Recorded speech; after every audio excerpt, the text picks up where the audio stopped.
Oleh karena itu, Bapak Ibu Saudara-saudara sekalian, adalah kita memulai kegiatan ini, acara sosialisasi persiapan pemilihan penyedia pekerjaan konstruksi. Karena itu kita akan memulai acara ini dengan diawali oleh sambutan yang oleh Bapak Kepala Biro Pengadaan Barang dan Jasa, Bapak Siprianus Kelen. Kepada Bapak kami persilahkan.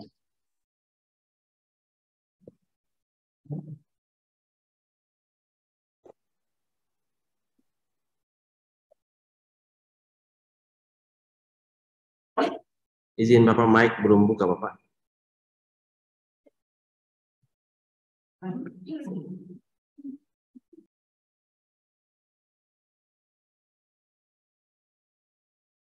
Terima kasih panitia penyelenggara sosialisasi pengadaan persiapan pengadaan barang dan jasa Provinsi Nusa Tenggara Timur tahun anggaran 2023 yang saya kasihi, para peserta sosialisasi yang hadir masing-masing PPK di perangkat daerah masing-masing, dan mungkin juga pimpinan perangkat daerah di masing-masing perangkat daerah yang mungkin sempat hadir pada kesempatan ini. Saya mengucapkan terima kasih, penghargaan setingginya atas kehadiran Bapak Ibu sekalian, dan juga teman-teman pada Biro Pengadaan Barang dan Jasa yang mengikuti kegiatan ini yang saya kasih pula. Selamat pagi dan salam sejahtera untuk kita semua. Wassalamualaikum warahmatullahi wabarakatuh. Salam, salve, Om Swastiastu, Namo Buddhaya, salam kebajikan dan salam sehat untuk kita semua. Sehat selalu. Teman-teman yang saya hormati dan saya kasihi, pada pagi hari ini kita boleh bertemu kembali dalam suasana kebersamaan kita melalui daring atau Zoom meeting, dan judul hari ini sosialisasi kaitan dengan persiapan pengadaan barang dan jasa Provinsi Nusa Tenggara Timur. Untuk hal-hal teknisnya nanti sebentar teman-teman akan mendengar langsung melalui pakar-pakar atau ahli-ahli pengadaan barang dan jasa di Biro Pengadaan Barang dan Jasa Sekda Provinsi Nusa Tenggara Timur, yang nantinya akan memberikan banyak sekali kaitan dengan persiapan kontrak dan sebagainya sampai dengan pelaksanaannya. Namun sebagai pimpinan Biro Pengadaan Barang Jasa memberikan himbauan kepada kita semua, terutama PPK pada perangkat daerah masing-masing, sangat-sangat diharapkan agar dalam proses pelaksanaan pengadaan barang jasa ini sangat-sangat penting untuk dilaksanakan. Tugas Biro Pengadaan Barang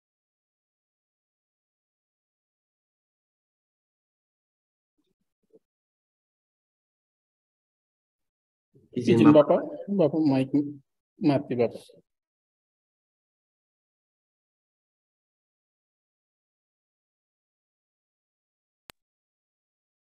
Oke, sudah Pak Ari? Sudah Bapak. Bisa dengar suara ya? Ya, Oke. Ya, sebagai pimpinan Biro Pengadaan Barang Jasa tentunya selalu memberi pesan kepada semua Pokja pelaksanaan pengadaan barang jasa atau Pokja pemilihan paket-paket pengadaan barang jasa selalu bekerja dengan hati yang tulus ikhlas, transparansi, cerdas, dan akuntabel.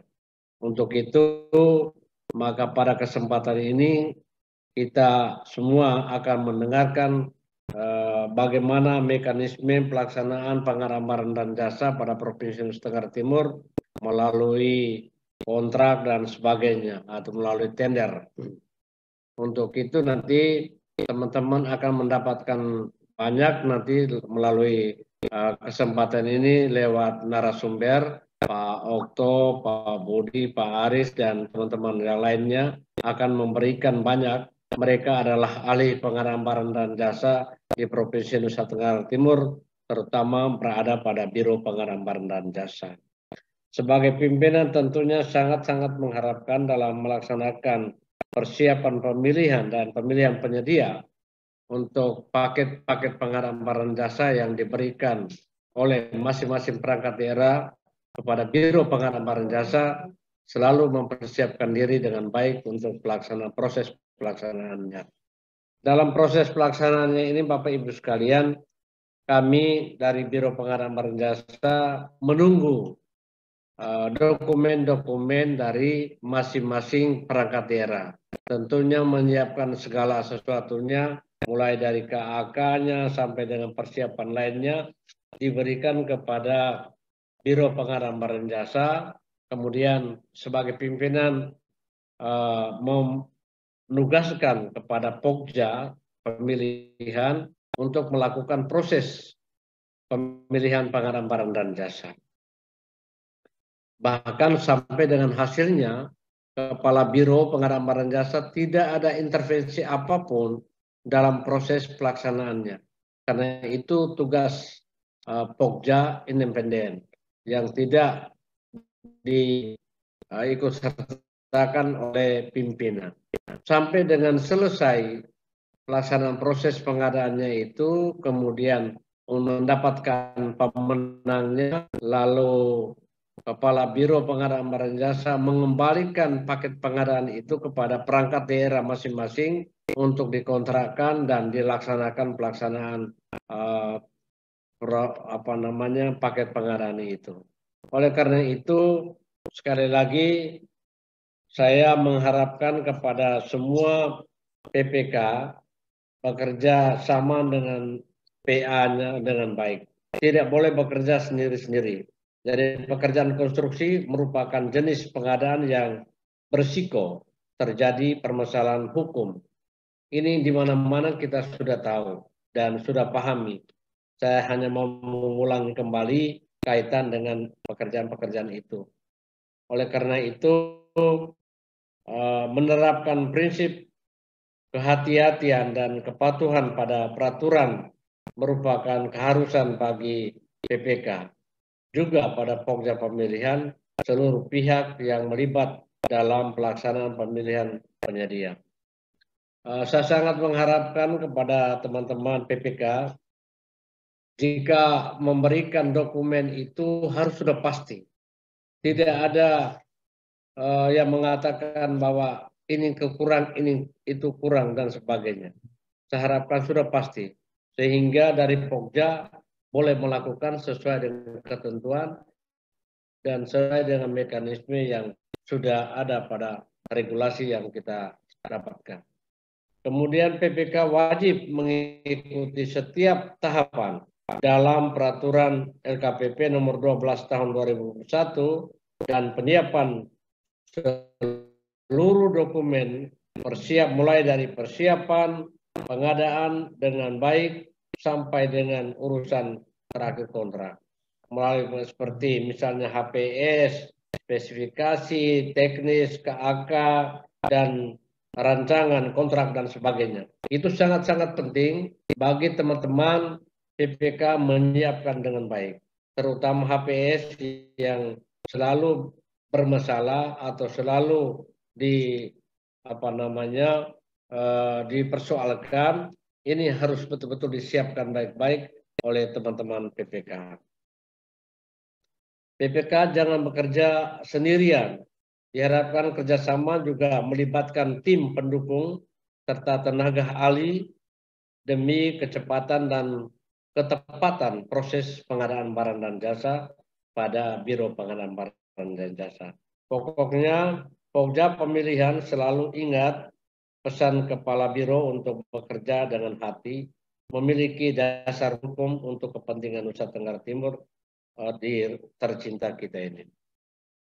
Sekali lagi, saya sangat-sangat mengharapkan kepada peserta ikuti ini dengan baik-baik sehingga bisa memahami pelaksanaan proses pengadaan barang jasa mulai dari pemberian dokumen di Biro Pengadaan Barang Jasa sampai dengan pengembalian dokumen ke perangkat daerah dan siap dikontrakkan. Bapak Ibu sekalian yang saya hormati dan saya kasih, tugas Biro Pengadaan Barang Jasa sampai di situ. Ketika dokumen itu sudah selesai dan sudah kembalikan kepada perangkat daerah, itu artinya tugas Pokja selesai. Tinggal PPK, PA, dan pengawas melakukan kontrak dan melaksanakan paket pekerjaan itu. Itulah harapan dari pimpinan dari Biro Pengadaan Barang Jasa kepada semua PPK dan semua kita yang hadir pada saat ini, supaya perlu berhati-hati. Di tahun 2023 ini, Bapak Ibu sekalian, saya mau sampaikan kembali kepada teman-teman semua, baik itu PPK maupun para Pokja, ini tahun-tahun politik, tahun-tahun yang rawan. Sekali lagi, tahun-tahun yang rawan untuk kita melaksanakannya. Oleh itu, maka saya selalu bilang, tidak boleh ada yang salah, tidak boleh ada yang kurang dalam pelaksanaan pekerjaan ini. Prosesnya harus tepat dan tepat sasaran. Tidak boleh ada yang kurang, tidak boleh ada yang salah. Kerja sesuai dengan regulasi-regulasi yang ada, yang terbaru saat ini. Dengan demikian, maka semuanya akan berjalan dengan lancar, tidak ada masalah.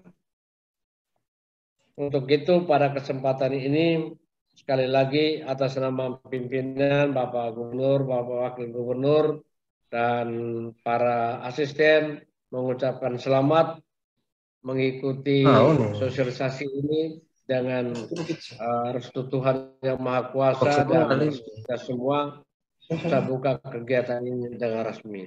Tuhan memberkati kita. Selamat pagi. Saya kembalikan kepada Pak Ari. Selamat pagi. Terima kasih Bapak. Baik, Bapak Ibu saudara-saudaraku yang terkasih, kini kita akan masuk dalam acara sosialisasi kegiatan ini. Sebagaimana kita ketahui bahwa tujuan pengadaan dalam sistem pengadaan barang dan jasa berdasarkan Perpres 16 tahun 2018 yaitu menghasilkan barang dan jasa yang tepat, serta dari setiap uang yang dibelanjakan diukur dari aspek kualitas, jumlah, waktu, biaya, lokasi, penyedia, dengan juga untuk yang utama untuk meningkatkan produk dalam negeri. Nah, jadi dasar itu, maka kami Biro Pengadaan Barang dan Jasa melaksanakan sosialisasi kegiatan persiapan pemilihan penyedia pekerjaan konstruksi, sehingga sosialisasi persiapan dan pemilihan penyedia.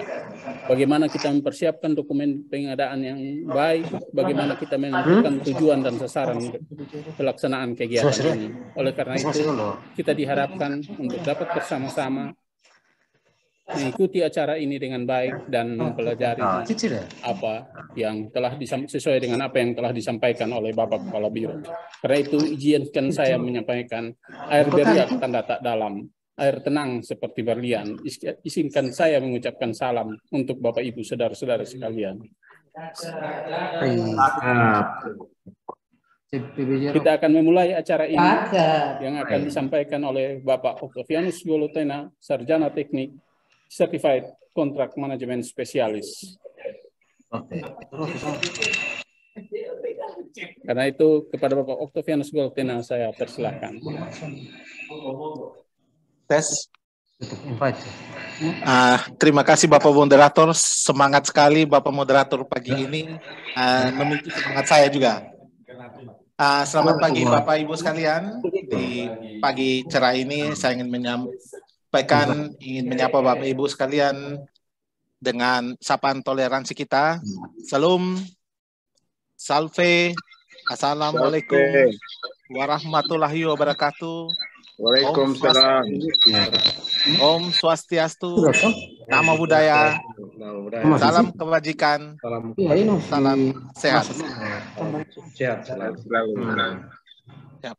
Di tempat yang pertama ini, izinkan saya mengucapkan terima kasih kepada pimpinan Biro Pengadaan Barang dan Jasa Provinsi NTT untuk inisiasi kegiatan ini, yang mana pelaksanaan kegiatan ini juga menjalankan salah satu tugas dan fungsi Biro Pengadaan Barang dan Jasa sebagai instansi pembina pengadaan barang jasa di Provinsi NTT.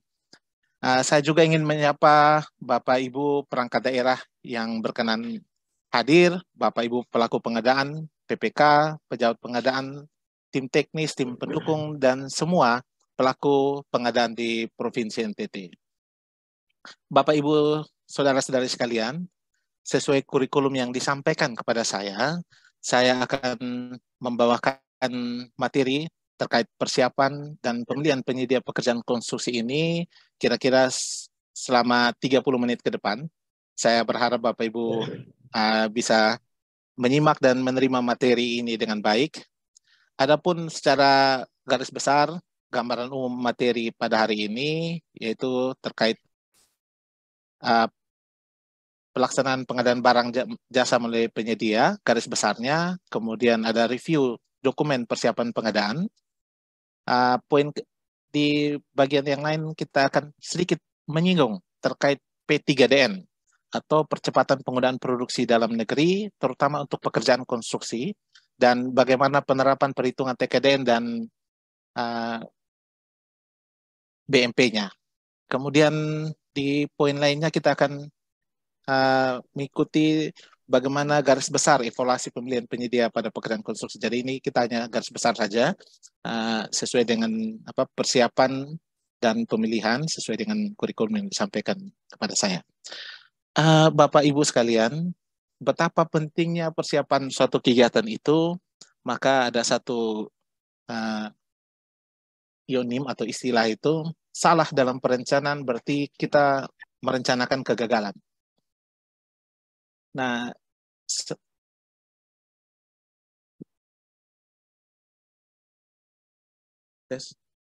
salah dalam perencanaan artinya kita merencanakan kegagalan. Nah, hal ini sangat tidak diharapkan tentunya oleh para pelaku dan juga tujuan dari pembangunan itu sendiri agar memperoleh manfaat itu kita tidak dapatkan.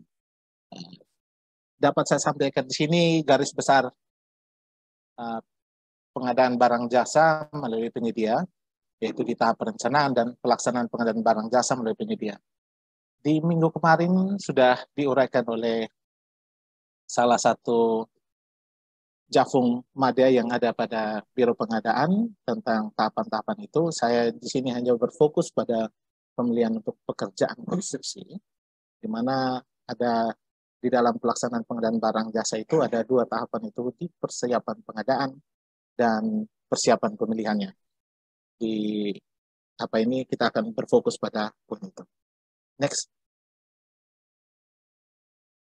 Untuk pelaksanaan pemilihan sendiri itu ada 3 unsur yang akan melaksanakan di sana, itu PPK, Pokmil, dan pejabat pengadaan, di mana PPK untuk melaksanakan e-purchase, sementara untuk Pokmil dan pejabat pengadaan melaksanakannya dengan tender seleksi untuk tender cepat dan penunjukan langsung untuk Pokja pemilihan, dan pejabat pengadaan untuk pengadaan langsung maupun penunjukan langsung barang jasa lainnya, paling banyak 200 juta dan konsultan paling banyak 100 juta. Next.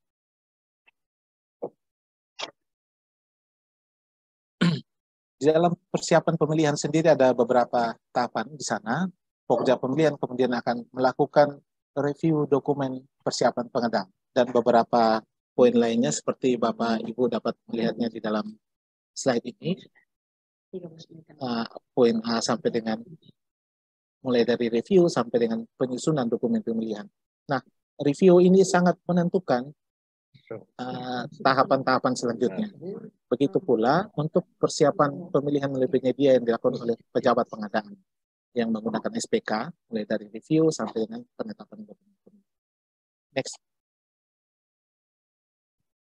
Nah, ini sedikit gambaran terkait pelaksanaan review yang sering kami lakukan di Biro Pengadaan, terutama karena kami sering ditugaskan sebagai Pokja pemilihan maupun pejabat pengadaan. Nah, Bapak Ibu Saudara sekalian, saya sedikit bercerita betapa pentingnya review dokumen persiapan itu. Apabila kita kemarin kami punya pengalaman di sini, saat kami diperiksa oleh aparat penegak hukum atau APH dalam pelaksanaan pekerjaan, dokumen review itu menjadi dokumen yang kami pegang dan kami buktikan bahwa semua persiapan itu sudah dilaksanakan, review, spesifikasi, 8 poin review di sini sudah kami bahas, semuanya di dalam tahapan itu. Sehingga apa? Pada saat kami,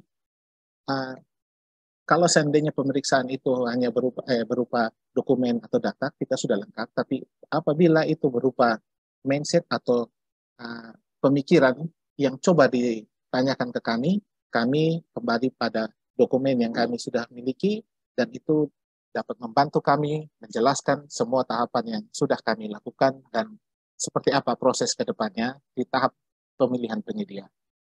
Next.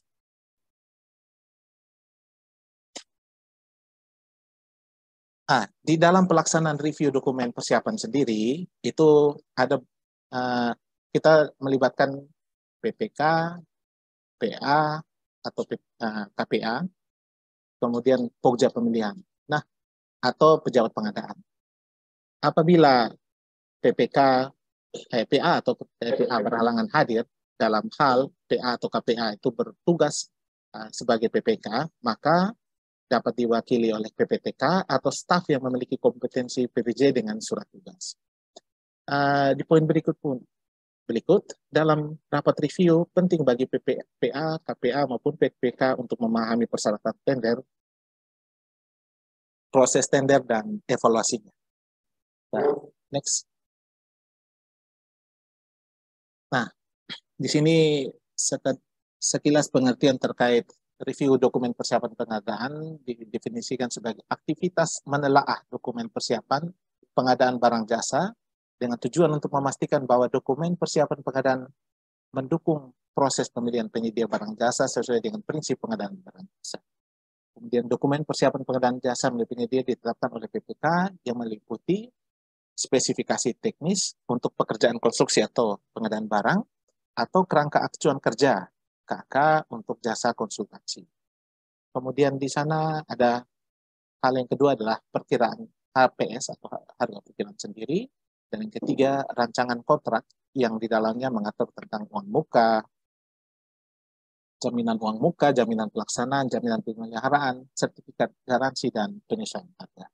Next. Nah, hal-hal yang perlu dipertimbangkan PPK dalam menyusun perencanaan pengadaan barang jasa.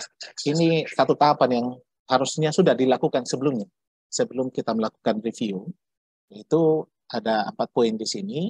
Yang pertama, mengalokasikan paling sedikit 40% dari nilai anggaran belanja untuk penggunaan produk usaha kecil dan atau koperasi dari hasil produksi dalam negeri. Yang kedua, kewajiban percepatan penggunaan produksi dalam negeri atau P3DN apabila terdapat produk dalam negeri yang memiliki penjumlahan nilai TKDN ditambah nilai BMP paling sedikit 40%. Yang ketiga, pelaksanaan pengadaan mempertimbangkan aspek ekonomi, sosial, dan lingkungan. Dan yang keempat, pemanfaatan barang jasa hasil penelitian dalam negeri. Next. Sedikit terkait dalam penyampaian kurikulum ke saya ini, saya diminta untuk sedikit menyinggung terkait P3DN. Nah, kita ini sesuai penyampaian saya tadi, P3DN ini seharusnya sudah dilakukan atau dilakukan penelaahan di dalam tahapan perencanaan pengadaan. Kita masuk coba mulai dengan pengertian dari P3DN itu peningkatan produksi dan peningkatan penggunaan produksi dalam negeri merupakan upaya pemerintah untuk mendorong masyarakat agar lebih menggunakan produk dalam negeri dibandingkan produk impor. Nah, ini kalau bicara inflasi ini, hal-hal seperti inilah yang menjadi tujuan utama dari peningkatan tujuan pemerintah agar P3DN itu digalakkan. Nah, ini apa perlunya P3DN itu? Meningkatkan penyerapan produk industri dalam negeri, penyerapan tenaga kerja, mendorong pertumbuhan ekonomi berkelanjutan, kemudian yang berikut adalah penghematan devisa, kemudian mengurangi ketergantungan produk luar negeri melalui mengoptimalkan belanja pemerintah dan menciptakan bangsa Indonesia yang mandiri. Next. P3N dalam peraturan pengadaan barang dan jasa ini diatur dalam Perpres nomor 12 tahun 2021 yang merupakan perubahan dari atas peraturan Presiden nomor 16 tahun 2018 tentang pengadaan barang jasa pemerintah, di mana pada pasal 66, 67, dan 76 dibahas terkait P3DN. Next. Nah, kalau bicara terkait P3DN, kita akan bicara juga terkait apa itu TKDN. Ini sesuai dengan apa yang mungkin slide sebelumnya, Pak.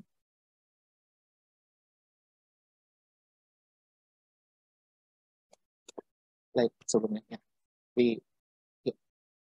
Oke. Di situ di pasal 66, kewajiban poin titik 2 ya. Titik yang kedua, kewajiban penggunaan PDN. Di sana poin berbunyi, jika terdapat peserta yang menawarkan barang jasa dengan nilai TKDN plus BNP minimal 40%. Nah, poin ini saya akan menyinggungnya di slide selanjutnya. Next. Nah, apa itu TKDN? Nah, TKDN itu sendiri adalah tingkat komponen dalam negeri yang adalah besarnya komponen dalam negeri pada barang, jasa, gabungan barang, jasa, dan jasa. Gabungan barang dan jasa. Kemudian apa itu BNP?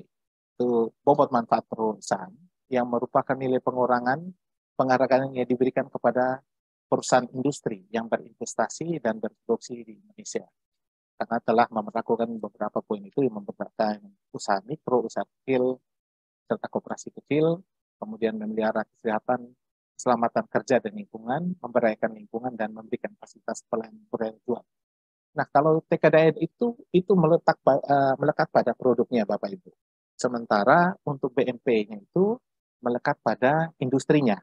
Jadi dua poin ini yang perlu kita pahami bersama. Next. Nah, siapa yang menentukan TKDN dan BNP? Kalau Bapak Ibu membuka website Kemenperi, di sana itu TKDN dan BNP itu sudah untuk produk-produk dalam negeri itu sudah tercantum di sana, dan itu sudah ditetapkan oleh Menteri Dalam Negeri, Menteri Perindustrian, dengan verifikatornya adalah Badan Sertifikasi Nasional, Sukovindo, atau lembaga sertifikasi lain. Nah, TKDN, penerapan perhitungan TKDN itu dilakukan di mana? Ini pertanyaan lanjutannya. Itu dilakukan di dalam tahap perencanaan pengadaan, kemudian tahap pemilihan penyedia, dan tahap pelaksanaan kontrak. Nah, di tahap perencanaan sendiri itulah yang akan melibatkan PPK di sana. PPK akan terlibat juga di tahap pelaksanaan kontrak. Sementara Pokja Pemilihan akan terlibat di dalam tahap pemilihan penyedia. Next. Nah, penerapan perhitungan TKDN sendiri di tahap perencanaan itu PPK wajib mempertimbangkan kemampuan industri barang dan jasa dalam negeri, yaitu sehingga nanti di sana untuk perhitungannya ini dengan mempertimbangkan apakah ada kontraktor, konsultan, fabrikasinya, kemudian pengiriman barangnya dan produk dan itu dilaksanakan dengan melakukan identifikasi kebutuhan yang sesuai dengan tahapan-tahapan perencanaan pengadaan. Identifikasi kebutuhan, penetapan barang jasa, kemudian yang tentunya pencantuman syarat TKDN dalam KAK atau spesifikasi, kemudian penentuan metode pemilihan. Nah, Bapak Ibu, di dalam tahapan pemilihan penyedia sendiri, kami di Pokja Pemilihan sesuai dengan dokumen KAK dan spesifikasi yang telah dibuat di dalam tahap perencanaan dan sudah kita review bersama, itu kami akan mensyaratkan itu di dalam dokumen pemilihan. Itu beberapa poin yang di sana yang perlu untuk dimasukkan itu ada dan berkaitan mensyaratkan komitmen terkait TKDN, kemudian menetapkan harga perkiraan sendiri HPS dengan unsur TKDN, dan membuat target TKDN kontrak. Nah, Bapak Ibu, kita akan sedikit membahas terkait poin ini di tahapan berikut, di slide berikut. Nah, hal ini dilaksanakan dengan yang pertama sesuai metode pemilihan penyedia yang digunakan. Tentunya metode pemilihan penyedia itu sudah direncanakan lebih dahulu oleh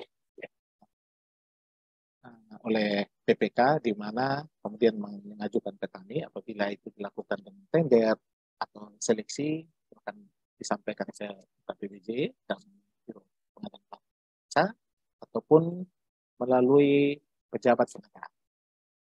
Nah, kemudian di dalam dokumen itu kita harus mencantumkan syarat TKDN sesuai dengan ketentuan. Nah, pertanyaan yang berikut, apakah kita sudah mensyaratkan itu di dalam dokumen kita, dan apakah Bapak Ibu PPK sudah mencantumkan atau mensyaratkan atau meminta bantuan perencana di dalam melakukan perencanaan dan menindaklanjuti terkait P3DN sendiri. Kita akan bahas selanjutnya.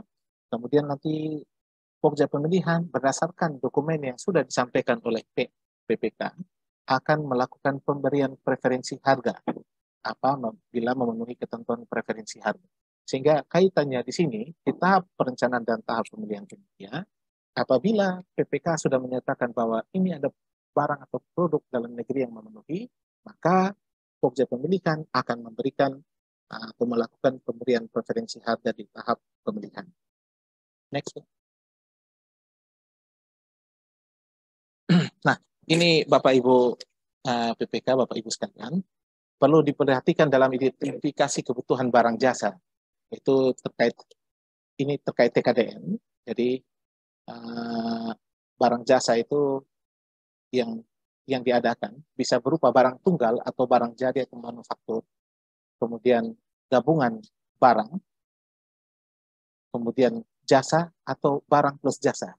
Nah, untuk pekerjaan konstruksi sendiri kita masuk di poin paling terakhir, yaitu barang plus jasa. Nah, di sana kita strategi untuk pemenuhan TKDN-nya itu kita dengan memaksimalkan atau memberdayakan. Nah, seperti apa kita menentukan maksimalkan atau memberdayakan? Ini akan kita bahas selanjutnya, tapi saya ingin sedikit menyinggung Bapak Ibu sekalian. Kata wajib di situ saya sedikit memberikan bold di sana, warna itu. Wajib di sana itu adalah untuk barang tunggal atau barang jadi atau barang manufaktur.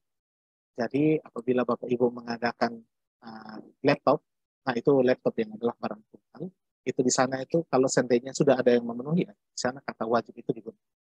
Tetapi untuk barang dan jasa, ini kita tidak bisa menggunakan kata wajib, karena di sana ada banyak unsur yang di sana yang membentuknya, itu barang itu sendiri, kemudian peralatan, kemudian unsur tenaga kerjanya, tenaga ahlinya, dan lain sebagainya. Next one. Nah, penerapan perhitungan TKDN dan BMP dalam pengadaan barang jasa, nah ini, kata diwajibkan. Diwajibkan itu apabila TKDN plus BMP minimal 40% atau TKDN minimal 25%, dimaksimalkan apabila TKDN atau BMP plus BMP-nya kurang dari 40% dan TKDN-nya minimal 15%. Dan diberdayakan itu apabila TKDN mulai 10% sampai dengan kurang dari 15%. Next. Nah, ini tadi diwajibkan. Contoh barang yang diwajibkan itu, ini dapat kita bersama di sini.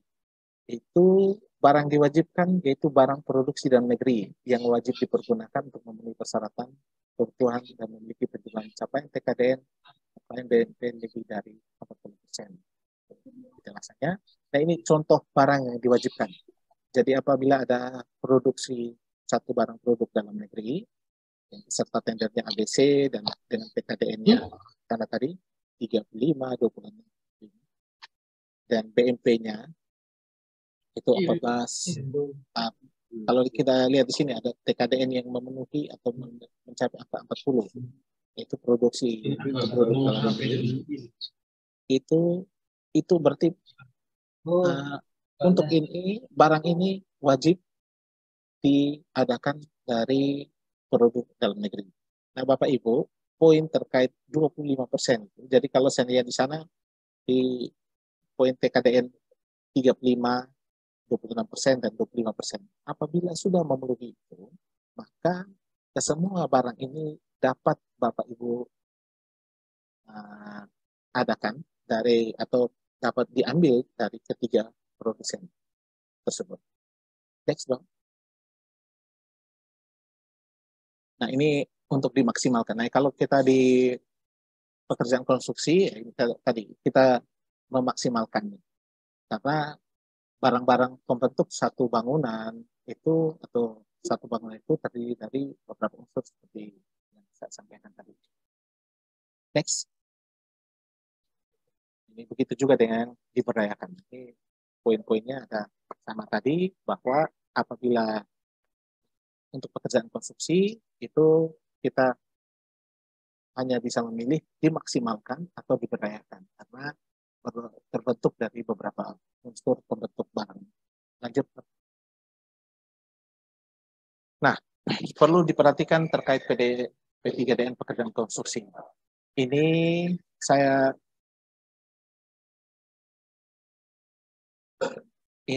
salah satu tahapan yang perlu dipahami oleh Bapak Ibu PPK, di mana untuk di dalam merencanakan suatu bangunan, PPK meminta atau mewajibkan konsultan untuk mengidentifikasi tingkat kandungan atau tingkat komponen dalam negeri di dalam produk akhir atau DED-nya. Nah, ini untuk produk-produk perencanaan satu bangunan, Bapak Ibu PPK, baik itu gedung maupun jalan, itu Bapak Ibu perlu mewajibkan ini untuk diidentifikasi tingkat komponen. Kenapa demikian? Karena DED itu akan menjadi dasar bagi PPK dalam menetapkan estimasi komitmen TKDN dalam bangunan. Jadi kalau seandainya di dalam satu perhitungan, bangunan ini TKDN-nya sekian persen, nah didapat dari DED tadi. Paling kurang sudah ada ancang-ancang berapa TKDN dari satu bangunan. Nah, kemudian dasar menetapkan estimasi komitmen itu akan berhubungan dengan persetujuan spesifikasi komponen dalam bangunan.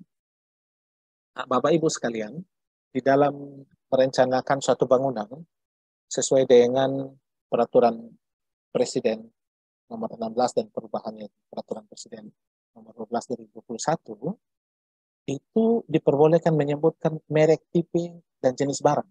Jadi menjadi dalam satu komponen bangunan apabila itu ada keramik, ada wastafel, ada di sana lift, eskalator, dan lain sebagainya. Apabila itu kemudian sudah diperkirakan memenuhi tingkat PDN atau tingkat komponen dalam itu, maka Bapak Ibu dapat mencantumkan merek, nama-nama merek itu, baik itu tidak hanya mereknya, tetapi juga tipe dan jenis barangnya.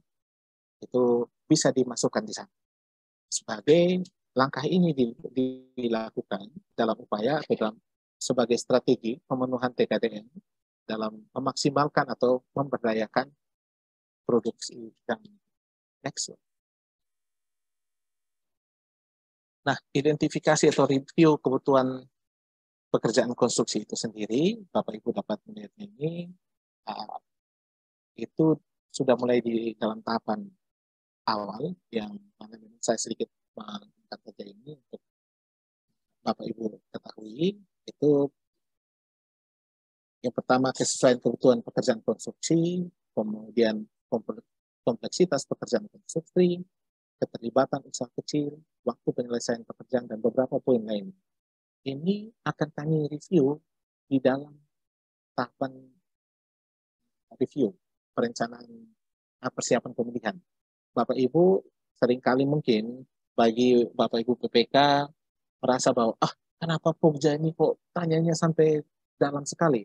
Ya memang karena di sanalah kita, ini benteng terakhir kita sebelum kita masuk ke dalam tahapan pemilihan. Apabila informasi atau data yang kami dapatkan dari Bapak Ibu itu kurang, maka bisa saja kita tidak mendapatkan penyedia yang sesuai dengan yang diinginkan. Nah, bagaimana cara mendapatkannya itu? Yaitu tadi dengan dokumen pemilihan yang dibuat oleh Pokja berdasarkan dokumen perencanaan pemilihan yang sudah dibuat oleh PPK. Next, Bapak. Nah, itu di dalam review sendiri ada itu analisis pasar. Nah, kalau di sini sering kali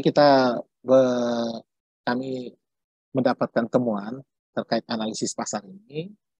Nah, dalam analisis pasar sendiri, PPK akan melakukan analisis terhadap produk yang tersedia yang dapat memenuhi kebutuhan.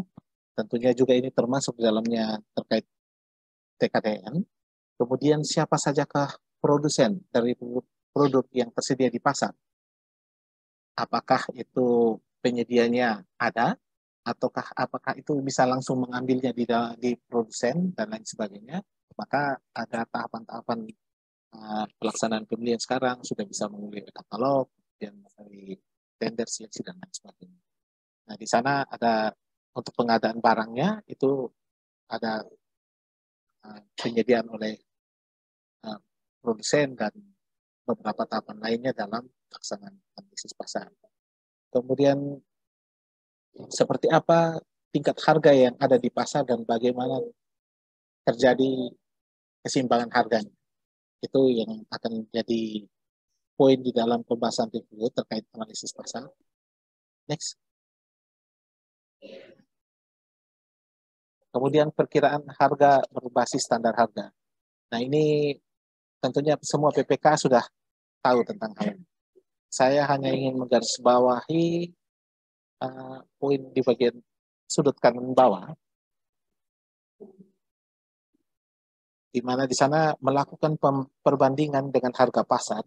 Jika gap-nya besar, maka KPA mengusulkan penyelesaian standar harga. Nah, Bapak Ibu sekalian, standar harga itu dapat disesuaikan atau apabila ada memang diperlukan, apabila gap-nya itu sangat besar. Nah, seringkali hal ini barang yang di standar harga atau yang di standar harga yang dikeluarkan oleh dari dalam keputusan gubernur atau keputusan bupati sering mungkin berbeda dengan yang ada di lapangan. Nah, Bapak Ibu dalam mengidentifikasi barang yang akan diadakan itu tentunya tidak hanya berdasarkan standar harga yang sudah dikeluarkan, tapi juga bisa melakukan survei. Survei itu penting untuk dilakukan pendokumentasian. Jadi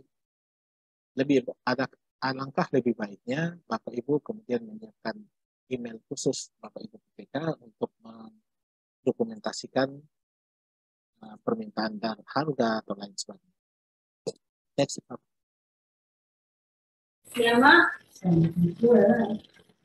Nah, terkait spesifikasi ini ada beberapa hal yang sering kami tanyakan di dalam tahapan review. Terkait spesifikasi mutu, spesifikasi jumlah, spesifikasi waktu, dan tingkat layanan. Itu dapat Bapak Ibu lihat di sana. Next.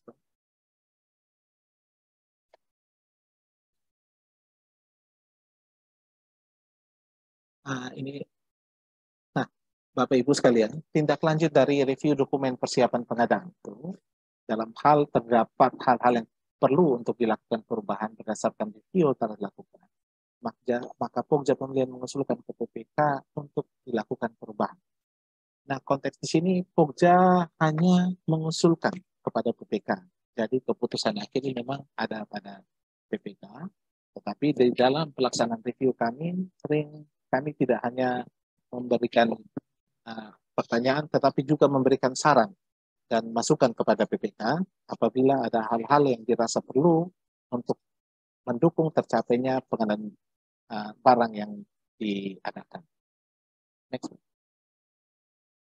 Saya di sini hanya memberikan sekedar garis besar evaluasi pemilihan penyedia pekerjaan konstruksi, karena ini akan ada kaitannya dengan tahapan review tadi.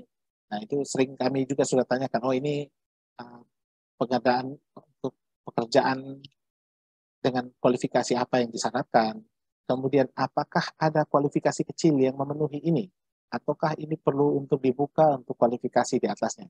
Itu sering jadi pertanyaan kami di dalam review dokumen. Next. Nah, ini terkait ketentuan KSO. Kita bisa lanjut. Next.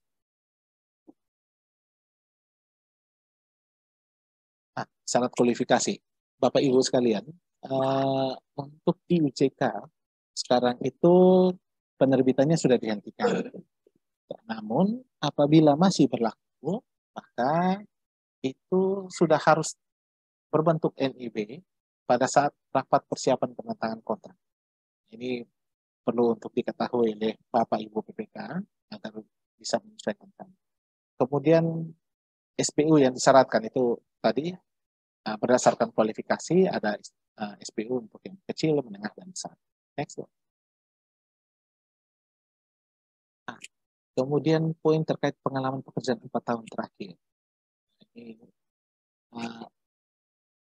kalau kemarin disampaikan bahwa untuk usaha kecil itu maksimal 15 miliar, tapi tidak semua usaha kecil itu mengerjakan di atas 25 miliar.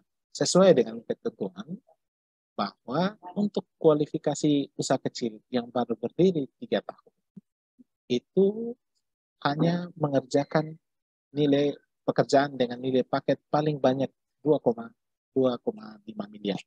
Kemudian untuk nilai paket di atas 2,5 sampai 15 miliar, penyedia bersangkutan harus memiliki paling kurang 1 pengalaman pada bidang yang sama. Nah, ini perlu digarisbawahi adalah pada bidang yang sama. Next one. Next lagi. Nah, ini terkait sertifikat, manajemen mutu, manajemen lingkungan, dan itu kita hanya minta untuk kualifikasi besar-besar. Nah, ini untuk terkait SKP atau sisa kemampuan paket, itu untuk usaha kecil maksimal 5 paket dan usaha kecil 6 paket. Next. Persyaratan teknisnya, ini beberapa persyaratan yang diminta di dalam evaluasi atau persyaratan-persyaratan yang akan dilakukan evaluasi. Yang pertama terkait metode pelaksanaan, hanya berlaku untuk kualifikasi besar atau kompleks atau dengan nilai paket di atas 50 miliar. Kemudian personil manajerial, dan dokumen subkontrak untuk pekerjaan di atas 25 miliar. Berikut dokumen RKK dan persyaratan lain.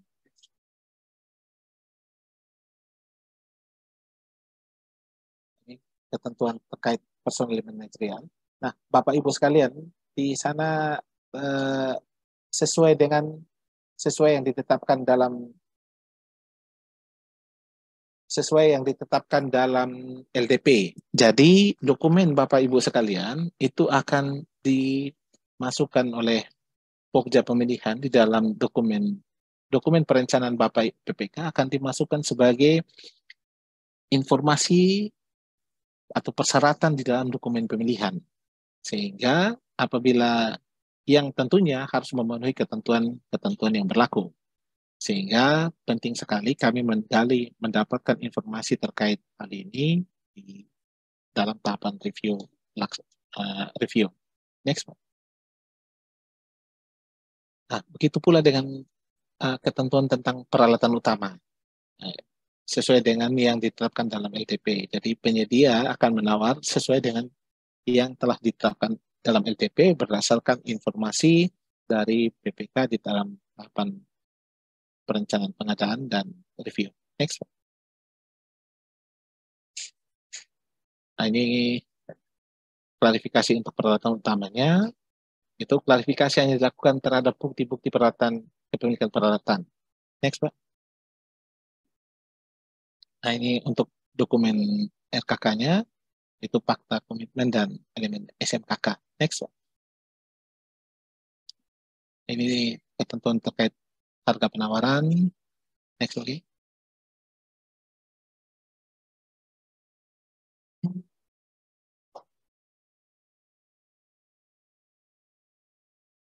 Ini terkait harga satuan timbang. Sedikit saya singgung terkait hal ini, Bapak Ibu sekalian. Dalam klarifikasi harga timbang, Pokja hanya memastikan bahwa peserta sepakat bahwa harganya itu adalah harga timbang. Dan akan dilakukan klarifikasi berdasarkan negosiasi apabila terdapat penambahan volume pekerjaan di dalam tahapan pelaksanaan kontrak. Next. Ini terkait klarifikasi harga penawaran di bawah 80%. Next. Next. Next lagi. Ini terkait ketentuan sangka dan banding, yang mana pengajuan sangka dilakukan paling lama 5 hari kalender dan jawabannya diberikan paling lama 3 hari setelah berakhir 3 hari kerja setelah berakhirnya masa sangka. Next, Pak. Ini penyampaian berita acara hasil pemilihan ke PPK. Semuanya ini sudah BAHP sekarang itu sudah by system. Jadi kita tidak lagi perlu mencetaknya sendiri. Next, Pak. Bapak Ibu sekalian, demikian penyampaian materi ini. Semoga materi ini memberikan manfaat kepada kita sekalian, dan dengan harapan bahwa pelaksanaan pengadaan barang dan jasa di Provinsi NTT memberikan input yang positif bagi pembangunan di Provinsi Nusa Tenggara Timur. Demikian, saya kembalikan kepada Bapak Moderator. Baik, terima kasih Pak Okto. Bapak Ibu saudara-saudaraku yang terkasih, ya sebagaimana yang tadi disampaikan oleh fasilitator bahwa dalam merencanakan pengadaan kita harus merencanakan dengan baik. Apabila kita salah merencanakan berarti kita merencanakan kegagalan. Karena itu kita akan masuk dalam proses diskusi kita. Jadi di sini kita bukan saja bertanya, tapi kita juga berbagi pengalaman. Nah itu saya membuka sesi diskusi ini dalam 3 sesi, yang mana kita mulai dengan sesi pertama, saya berikan kepada 5 penanya, setelah itu baru ditanggapi balik oleh fasilitator. Saya persilahkan. Saya data dulu 5 orang pertama ini siapa-siapa saja, baru kita mulai bertanya.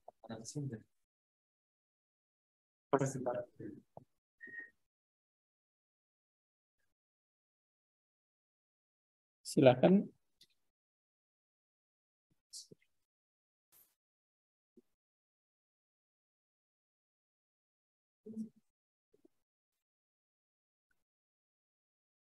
Berarti ini semua sudah memahami dengan baik mekanisme dan proses perencanaan. Sehingga semua tidak lagi ingin bertanya, tidak lagi ingin berdiskusi. Kalau ini saya masih berikan kesempatan, mungkin ada yang ingin bertanya. Beliau ini seorang fungsional pengadaan barang dan jasa ahli muda, seorang spesialis manajemen kontrak, dan juga seorang spesialis pengadaan. Karena itu janganlah ragu untuk kita bertanya, karena pasti akan mendapatkan jawaban yang terbaik, dibantu oleh teman-teman ahli media maupun ahli muda yang lain.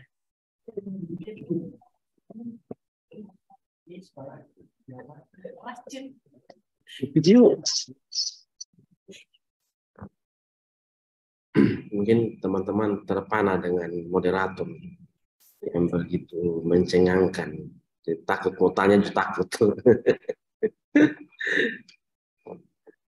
Mungkin sharing pengalaman Ibu Bapak sekalian, silakan. Ada Pak Made dari Dinas Kesehatan, PPK Dinas Kesehatan, Pak Baswara, Excuse me, boss. You have a text message. PPS DM, kemudian ada Ibu Erni Silakan Ibu Bapak sekalian, mau sharing.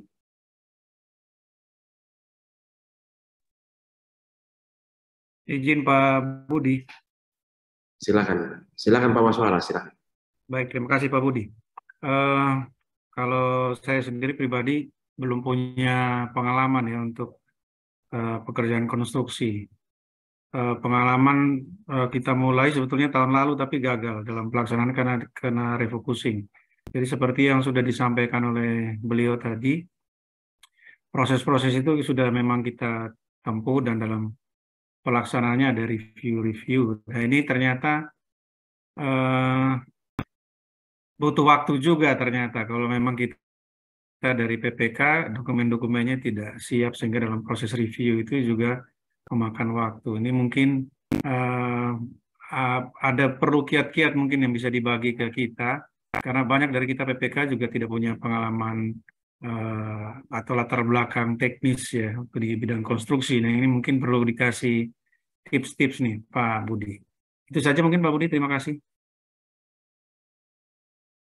Baik, terima kasih Pak Waswara. Karena belum ada yang ingin berdiskusi, saya persilahkan Bapak pemateri, Bapak Oktavianus untuk menyampaikan kiat-kiat ataupun teman-teman yang lain yang ada di sini. Saya persilahkan. Siap, baik. Terima kasih Bapak Waswara. Kami di Biro Pengadaan ini Bapak memiliki klinik pengadaan yang akan siap membantu Bapak Ibu sekalian, PPK ataupun pelaku pengadaan dalam hal perlu advice atau perlu pendampingan terkait pelaksanaan pengadaan barang dan jasa. Dan di klinik sendiri itu memberikan kesempatan kepada Bapak Ibu sekalian untuk menanyakan hal-hal yang penting terkait persiapan pengadaan Bapak Ibu. Juga ketentuan terkait review. Ketentuan terkait review itu sudah ada di dalam persiapan pemilihan penyedia di dalam Perlem 12 tahun 2021, Bapak Ibu dapat membacanya di sana. Ataupun kalau Bapak Ibu ke sini, kami sudah menyiapkan hal-hal atau poin-poin penting yang akan kita bahas di dalam review itu. Jadi informasi itu sudah kami siapkan. Bapak Ibu mungkin bisa bertanya ke kami, boleh bertanya juga kepada Bapak Ibu ahli pengadaan lain yang ada di Biro ini, dan kami akan dengan senang hati untuk memberikan informasi input kepada Bapak Ibu sekalian dalam hal pelaksanaan persiapan pengadaan. Demikian dari saya, mungkin ada tambahan dari Bapak Ibu JF yang lain atau Bapak Ibu teman-teman di Biro PBJ. Terima kasih.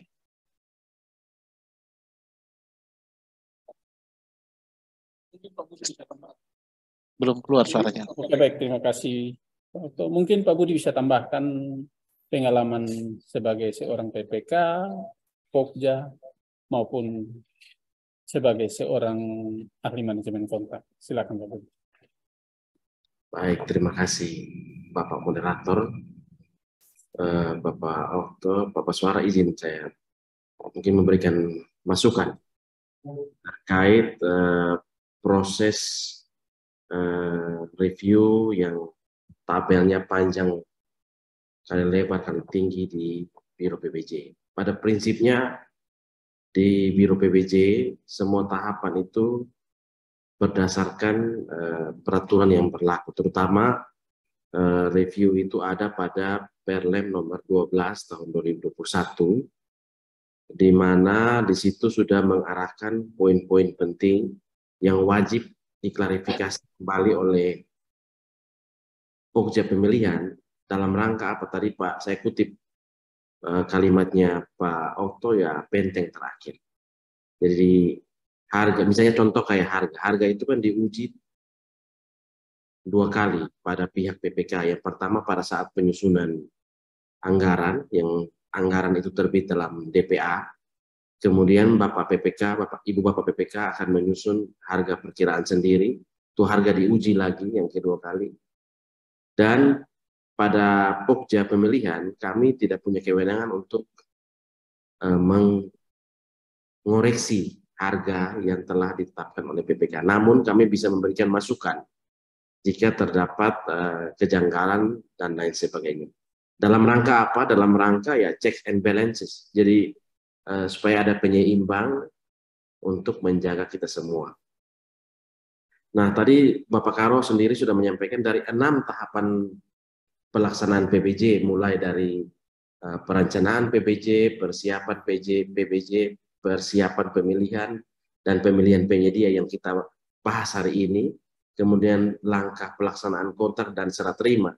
Biro PBJ sendiri ada di 2 tahapan, yaitu persiapan pemilihan dan pemilihan penyedia. Sedangkan 4 tahapan lain itu memang peran dari pejabat pembuat komitmen, sehingga dalam pelaksanaannya adalah sesuatu yang wajib juga, amanah dari Permen PU ya, Permen PU nomor 18 ya kalau saya tidak salah ingat, tentang bangunan negara itu, dan aturan lain terkait. Pejabat pembuat komitmen itu wajib memiliki tim pendukung dalam rangka membantu PPK, terutama yang memiliki kesibukan yang tinggi, membantu PPK dalam hal menyusun dokumen dan lain sebagainya, agar waktu diajukan jangan ya minta maaf one man show, itu bisa menjadi sesuatu yang berakibat kurang baik di masa-masa yang akan datang.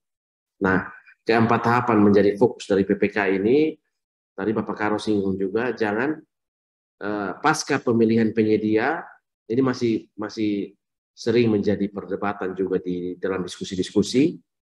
Sudah pelaksanaan kontrak, baru PPK mengeluh, wah ini kontraktor jelek, ini Biro PBJ yang pilih. Nah, ini yang memang sesuatu yang tidak tepat. Kalau kontraktor tidak memenuhi syarat atau ada kejanggalan pasca pemilihan penyedia, itu PPK ada ruang untuk melakukan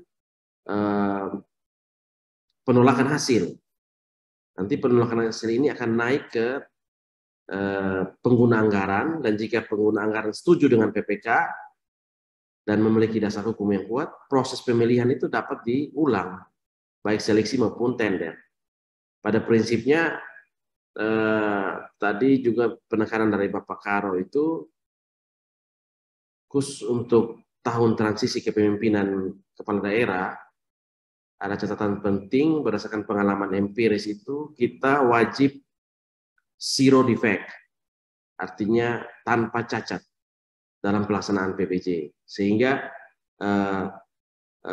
berhadapan dengan auditor, berhadapan dengan penegak hukum, kita berani mengatakan dengan jelas apa yang kita laksanakan, karena kita melaksanakannya tanpa cacat.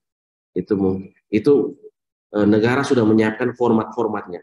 Tinggal kita mau ikut atau tidak setiap format yang sudah disediakan. Kalau kita ikut persis, saya yakin kita akan bisa melewati semua tahapan pengadaan tahun ini dengan baik. Mungkin itu saya izin Pak Aris, Bapak Okto, saya kembalikan izin. Terima kasih Pak Budi. Bapak Ibu saudara sekalian, sebelum kita lanjutkan mungkin Bapak Okto bisa menambahkan apa yang telah disampaikan. Silakan Bapak. Baik, terima kasih. Benar, saya mendapatkan apa yang disampaikan oleh Pak Budi. Bapak Ibu sekalian, benar apa yang disampaikan oleh Pak Budi tadi, dan sesuai dengan penyampaian Pak Karo terkait seminimal mungkin agar tidak ada permasalahan dalam pelaksanaan kontrak. Bapak Ibu PPK, di dalam pelaksanaan kontrak sudah ada instrumen-instrumen yang bisa Bapak Ibu gunakan untuk meminimalisir permasalahan kontrak itu, terutama apabila kita benar-benar mengikuti ketentuan dalam syarat-syarat umum kontrak atau yang diatur lebih lanjut, lebih khusus di dalam pelaksanaan di syarat-syarat khusus kontrak. Kalau semua tahapan itu kita laksanakan, saya sangat optimis bahwa kita tidak akan pernah memiliki masalah hukum. Hal itu sudah tentunya Bapak Ibu,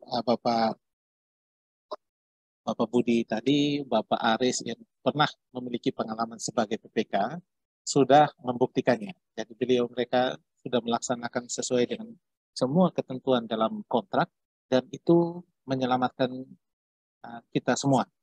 Baik itu kita sebagai PPK, kemudian penyedia itu sendiri maupun biro kita atau tempat kita bekerja. Saya memiliki satu pengalaman saat menjadi PPK di tempat kerja saya di daerah yang lama. Saat itu datang penyedia marah-marah karena penyedianya akhirnya harus di blacklist.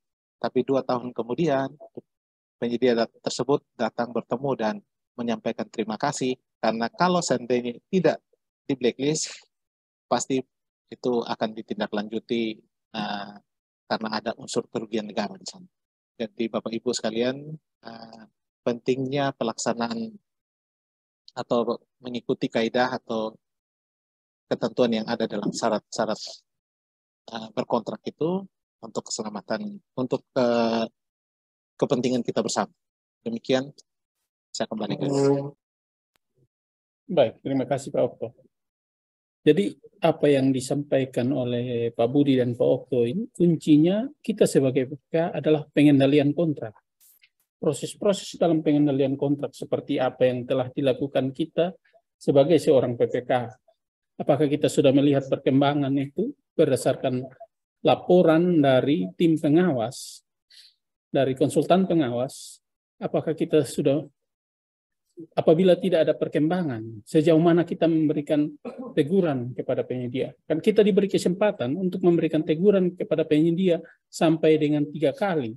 Apabila tahapan-tahapan itu tidak kita lalui. Karena ini banyak kita temui dalam kebiasaan kita, nanti habis masa baru kita lihat 1 kali. Nah, sebagai PPK, kita harus melihat bagaimana proses pengendalian kontrak itu dengan baik. Melihat batasan-batasan, urutan jadwal pekerjaan yang telah disepakati, itu yang harus kita lihat dengan baik. Oleh karena itu mungkin masih ada lagi yang ingin berdiskusi, masih ada lagi yang ingin bertanya, saya berikan kesempatan. Bapak Moderator, kalau boleh satu lagi Bapak Moderator. Silakan Pak Baswara. Oke, baik, terima kasih Bapak Moderator. Terima kasih Pak Okto dan Pak Ristra, Pak Moderator. Satu lagi mungkin dari saya pengalaman kita yang tahun lalu, ya walaupun gagal ini juga mungkin sebagai pembelajaran buat kita. Salah satu kesulitan ketika kita tahun lalu itu pada pekerjaan untuk perencanaan konsultan ya. Salah satu yang menjadi problem utama itu dari anggaran yang disiapkan terkait dengan billing rate tenaga ahli. Nah ini ternyata kalau kita memasukkan sesuai dengan billing rate yang ada panduannya dari Kementerian PU itu ternyata sebagian besar dana habis untuk itu. Jadi proporsi untuk di RAB-nya itu jadi tidak berimbang. Nah ini juga kemarin contohnya di waktu kita mengikuti kemarin sore di Aston terkait dengan sosialisasi Permen PU 1/2023 itu juga dikeluhkan oleh Badan Usaha Konstruksi. Nah ini mungkin bagaimana kita mensiasati ini karena di review kemarin kayaknya juga yang punya BPSDM kita belum dapat titik temu itu. Terima kasih mungkin Pak Okto dan teman-teman. Pak Aris saya kembalikan. Baik, terima kasih Pak Baswara. Mungkin ada yang bisa disampaikan oleh Pak Okto atau Pak Budi? Saya persilakan. Baik, terima kasih Bapak Aris. Jadi Bapak Ibu sekalian, memang ini menjadi satu persoalan klasik di sini yang juga kami tangani bahwa kemudian billing rate itu tidak terpenuhi. Nah, Bapak Ibu, salah satu tugas PPK itu adalah menyiapkan pengadaan untuk tahun berikutnya. Jadi, apabila Bapak Ibu menjadi PPK di tahun 2023, di tahun 2024, Bapak Ibu misalnya ada ingin melaksanakan, tentunya dalam identifikasi kebutuhan di tahun 2024 atau di tahun 2025, kita akan membangun sebuah gedung sehingga di tahun 2024 Bapak Ibu melakukan perencanaan. Nah, PPK pada tahun 2023 ini sudah kemudian mengidentifikasi kebutuhan-kebutuhan atas personil, kemudian kebutuhan untuk pelaksanaan perencanaan di tahun 2024 yang akan dilaksanakan. Jadi, di dalam tahapan persiapan itu sudah harus diidentifikasi kebutuhan personil apa saja. Karena ini yang perlu mindset ini yang perlu kita pahami bersama. Karena selama ini PPK di tahun yang bersangkutan saat itu baru mulai mengidentifikasi bahwa dia butuh tenaga 4 orang. Karena misalnya kalau untuk perencanaan ada tim leader, ahli sipil, ahli arsitektur atau biologi atau lain sebagainya.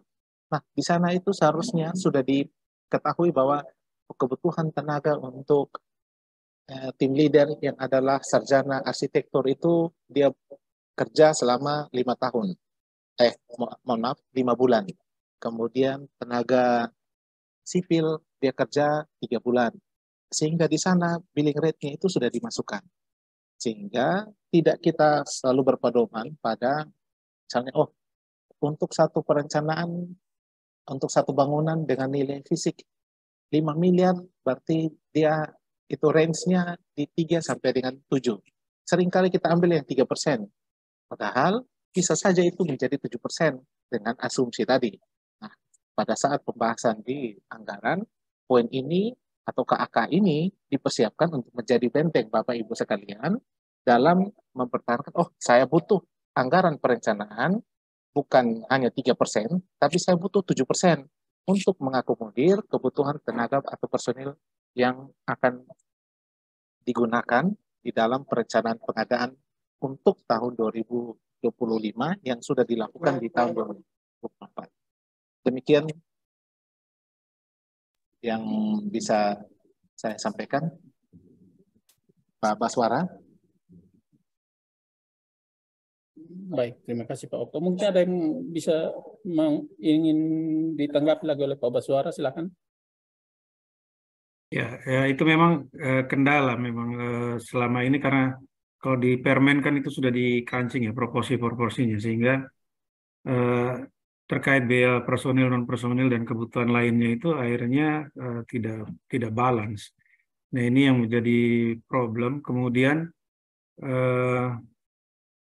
yang sering terjadi juga proses perencanaannya itu beririsan langsung di tahun yang sama dengan konstruksi. Nah ini juga jadi problem yang selama ini jadi masalah, akhirnya sulit dilaksanakan atau tidak cukup waktu karena untuk perencanaan sendiri mungkin sudah makan waktu 2-3 bulan.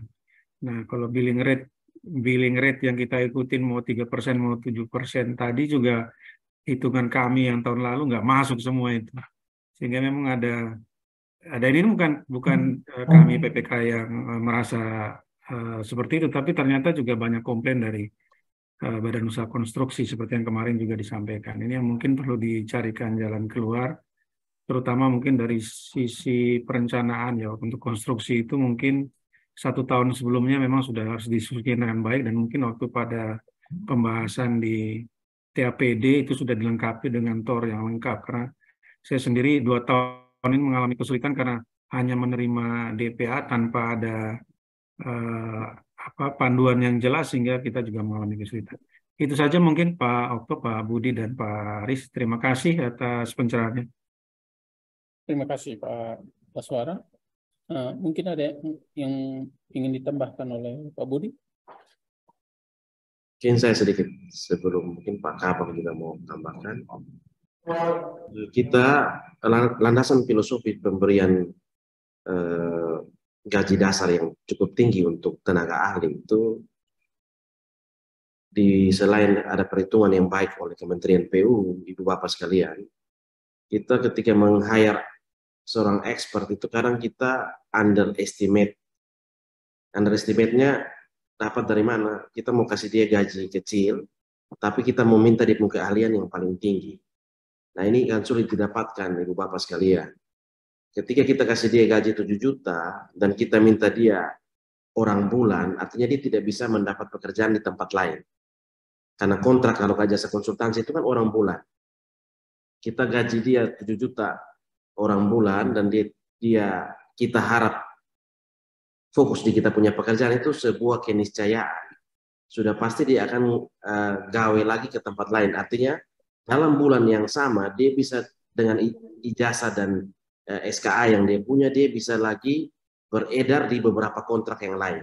Untung kalau tidak ditemukan oleh auditor.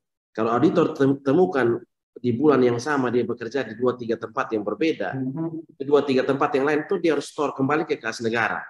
Karena dia tidak bisa dibayar 6 orang bulan di tempat yang berbeda. Nah, untuk itu maka Kementerian PU membuat kebijakan ini, ya kasih dia gaji sesuai dia punya keahlian, agar dia fokus di satu tempat saja, sehingga output yang kita harapkan, misalnya produk perencanaan kah, atau kalau pengawasan kan waktu penugasan, nah, itu tidak bisa lari ya. Kalau konsultan pengawas, waktu penugasan dia tidak bisa meninggalkan lokasi untuk tenaga-tenaga tertentu. Tapi kalau perencana, meskipun dia tidak output base, tapi kita mau dia fokus di satu tempat, fokus di kontrak kita saja di bulan itu. Misalnya kita hire dia 3 bulan dengan 21 juta ya, ahli muda 4 tahun 21 juta, dia kalau 3 bulan ya sekitar 60 juta, tapi dia tidak kemana-mana lagi. Nah, nanti pasca dia berakhir kontrak dengan kita, itu kan dia masih cari lagi pekerjaan. Bisa jadi dia dapat lagi pekerjaan lain, bisa jadi setahun itu dia hanya ada 3 bulan saja dia kerja. Itu mungkin background filosofis dari pemberian gaji. Intinya kita mau produk yang baik, ya harus didukung juga dengan pembiayaan yang baik. Namun ini juga tidak menjawab pertanyaan mendasar dari Pak Baswara terkait penganggaran. Ini memang akan kembali ke pengusulan anggaran di tahun anggaran sebelumnya. Dalam peraturan Presiden maupun standar biaya yang dikeluarkan oleh Bapak Gubernur, gaji dasar ini sudah sesuai dengan aturan. Kalau Bapak bisa perhatikan di SBU-nya kita itu lampirannya itu datang dari perhitungan gaji dari Inkindo. Kita tidak buat harga sendiri. Berbeda dengan yang pertemuan kemarin saya ikut juga Pak Baswara yang disampaikan Pak Kadis dari SOE itu di TTS itu bahwa dia gaji mereka buat sendiri sesuai anggaran daerah. Wah, itu tidak tepat karena Presiden sudah atur, Gubernur sudah atur, masa di daerah buat jalan sendiri lagi. Mungkin itu Pak Baswara dari saya, Ibu Bapak sekalian. Izin, ada Pak Kabak juga, Pak Aris, mungkin Pak Kabak mau respon, silakan. Terima kasih Pak Budi. Saya pikir ini sesuatu yang cukup baik. Mungkin ada sedikit yang disampaikan oleh Kabak Pengelola Pengadaan dari Biro PBJ NTT. Silakan Bapak Freddy. Ya, terima kasih Pak Aris. Salam Bapak Ibu pimpinan Bapak Ibu narasumber, Bapak Karo yang kami hormati. Saya melihatnya juga begini, ini akhirnya yang mohon maaf kalau ini hal yang saya sampaikan ini keluar dari topik ya, tapi memang ini menjadi tantangan kita sebagai PPK. Karena itu mungkin ini juga harusnya bisa menjadi apa ya, peninjauan kembali. Saran saya begini, Bapak Ibu, ya kita semua tahu bahwa aktivitas paling real di setiap unit kerja itu adalah dilakukan oleh PPK. Mohon maaf saja untuk Bapak Ibu pejabat yang lain, saya mohon maaf. Kadang-kadang PPK itu diserahi segalanya tanpa data dukung yang cukup. Termasuk juga misalnya penganggaran itu, ya akhirnya kita berprinsip sudah dipas-paskan saja. Nah ini menjadi sulit. Nah saya pikir Bapak Ibu yang ditugaskan sebagai PPK, mungkin mulai sekarang ya disampaikanlah dengan bijak kepada PA-KPA bahwa ini tidak cukup, jadi tidak bisa dilakukan. Tentu sudah melakukan berbagai simulasi, konteksnya misalnya pengawasan, ya ini kita sudah harus simulasikan kebutuhan tenaga ahlinya level apa, kemudian ya pasti juga dengan jenis kontraknya kita harus itu. Ya misalnya penggunaan tenaga ahlinya tidak tepat, misalnya pakai langsung, ya mungkin waktu penugasan. Kemarin kita review museum, ya ternyata setelah diidentifikasi jenis keahlian yang diperlukan itu kan tidak semua bekerja sepanjang durasi kontrak, katakanlah begitu, waktu penugasan lah yang tepat. Nah, jadi maksud saya adalah Bapak Ibu sebagai PPK juga jangan sungkan atau jangan khawatir diberikan sanksi atau apa sehubungan dengan kebutuhan pembiayaan. Disampaikan saja, disampaikan lebih awal lebih baik. Toh kan di mekanisme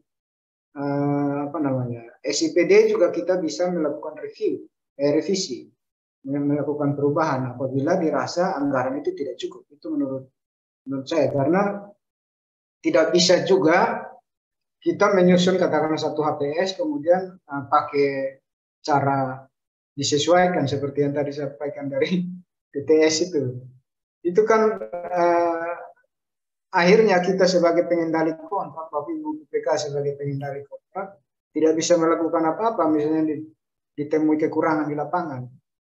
Bapak Ibu menuntut lebih, kita menuntut lebih, pemilik pekerjaan menuntut lebih, tapi kita tidak bisa memintanya dari pihak pelaksana, itu masalahnya. Jadi kalau disampaikan lebih awal itu jauh lebih baik.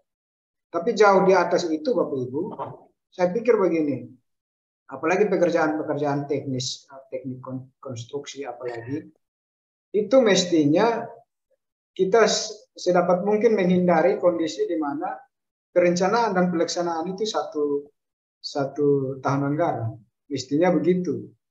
Jadi kita sudah melakukan jauh-jauh hari dan sepanjang tahun berjalan pelaksanaan tugas kita itu, bidang-bidang itu punya tugas bukan hanya sekedar melakukan pekerjaan rutin harian, tetapi juga mengkaji dokumen-dokumen perencanaan yang sebelumnya sudah direncanakan dan kemudian mau diimplementasikan tahun berikutnya. Saya sebutkan N-1 dan N+1. N itu tahun anggaran sedang berjalan, N-1 sebelumnya, N+1 itu tahun yang akan datang. Nah, itu kita harus ikuti betul. Terkadang ya tiba-tiba, ya memang hal-hal pekerjaan konstruksi itu juga banyak yang tiba-tiba juga. Tetapi saya pikir itu proporsinya lebih sedikit daripada yang sudah direncanakan. Misalnya bangun pelabuhan, masa tiba-tiba. Atau bangun gedung, masa tiba-tiba. Kecuali bangunan darurat untuk keadaan bencana, mungkin tiba-tiba. Jadi saran saya, selain ya istilahnya misalnya call a friend, misalnya ya sudah datang di klinik pengadaan saja. Supaya kita simulasikan besaran anggaran yang ada ini kita sesuaikan dengan kebutuhan tenaga yang ada. Baik bisa juga pekerjaan pengadaan barang atau kita bisa diskusikan bersama. Kalau misalnya Bapak Ibu PPK tidak menemukan solusi ketika berdiskusi dengan penanggung jawab teknis di unit kerja, bisa datang ke klinik pengadaan.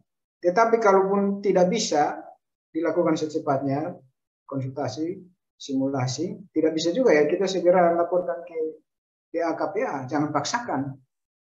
Karena kalau dipaksakan pasti kualitasnya tidak bisa dijamin. Dan lebih berat lagi adalah ketika kita dimintai pertanggungjawaban, itu lebih berat. Ketika diminta pertanggungjawaban kita tidak bisa bilang anggaran tidak cukup. Ya, tidak bisa. Karena pertanggungjawaban itu sudah mereka melihat kualitasnya, benefitlah, kepatuhan terhadap regulasi. Mungkin itu yang bisa saya sampaikan. Ya, jangan sekali lagi saya sampaikan, ya jangan sungkan Bapak Ibu PPK berkomunikasi dengan PA-KPA-nya untuk memastikan ketersediaan anggaran. Bahkan anggaran pendukung Bapak Ibu seringkali itu tidak ada. Nah, bagaimana PPK bisa mengendalikan kontrak di lapangan? Semacam itu. Nah, itu juga disampaikan supaya jelas. Kalau memang tidak ada apa solusinya, ya solusi paling akhir adalah revisi anggaran. Kalau menurut saya begitu. beberapa pengalaman yang kami pernah lakukan memang akhirnya ya begitu, tetapi setelah kesini saya mengevaluasi apa yang saya lakukan yang lalu-lalu, saya bilang wah ini berbahaya sekali. Beruntungnya saya hanya beruntung saja bahwa waktu itu pekerjaan masih bisa dihandle. Kalau tidak bisa dihandle itu kan ini kalau pekerjaan konstruksi kan tanggung jawabnya kan 10 tahun.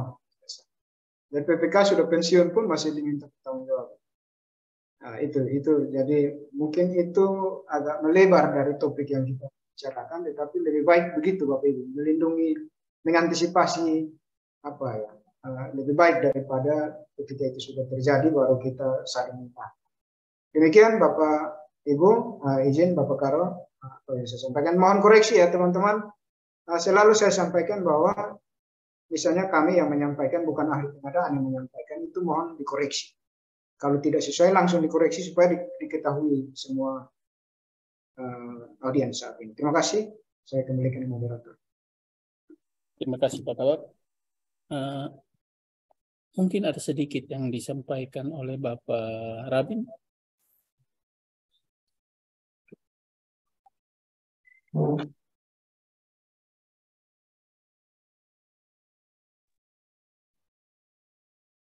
Yes. Ya, dengar. Baik, terima kasih Pak Moderator. Bapak Ibu, saya agak kaget yang sedita dong moderator. Bisa agak mengikuti apa yang disampaikan oleh Pak narasumber, oleh Bapak Baswara dari Badan Pengembangan SDM daerah, maupun pendapat tanggapan lain baik dari Pak Budi maupun Pak Kabak tadi. Jadi Bapak Ibu sekalian, pada prinsipnya memang kita di pemerintah daerah itu untuk koordinasi perencanaan dan penganggaran masih lemah. Ini pengalaman yang saya temui, yang kita hayati dalam kegiatan kita sehari-hari, seperti contoh yang disampaikan oleh Bapak Baswara tadi.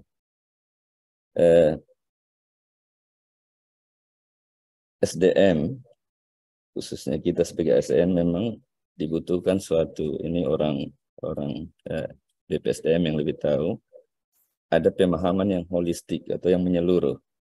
Jadi bukan hanya pengetahuan teknis tentang konstruksi saja, tetapi pengetahuan tentang perencanaan, pengetahuan tentang anggaran, bahkan pemahaman terhadap kondisi ekonomi secara menyeluruh, bahkan prediksi-prediksinya sampai beberapa tahun ke depan, seperti itu. Nah, kondisi kita di daerah dewasa ini kan kadang-kadang banyak di antara kita tidak memahami apa yang kita buat atau apa yang menjadi milik perangkat daerah kita sendiri. Contohnya saja, rencana strategis mungkin kita tidak pahami seutuhnya, atau bahkan roadmap atau grand design. Seperti contoh tadi Pak Baswara sampaikan, mau bangun gedung di daerah, di kawasan Kolhua bagian timur. Pejabat berganti terus setiap tahun. Arsip kita juga kadang disimpan. Nah, jeleknya kita tidak menyampaikan yang berganti itu apa rencana kita untuk 2 tahun ke depannya. Seperti sehingga bisa jadi pejabat baru atau ada program baru tidak connect dengan apa yang sudah direncanakan sebelumnya. Nah, seperti itu yang secara umum. Jadi memang pemahaman yang holistik itu sangat dibutuhkan bagi kita SN dalam mendesain, bahkan melaksanakan kegiatan-kegiatan yang sesuai tupoksi kita. Yang berikutnya, Pak Baswara, memang yang Bapak sampaikan, ya kita bersyukur juga karena kegiatan yang kemarin itu kena refocusing ya. Tapi mungkin di tahun ke depannya, seperti disampaikan oleh baik Pak Budi maupun Pak Okto tadi,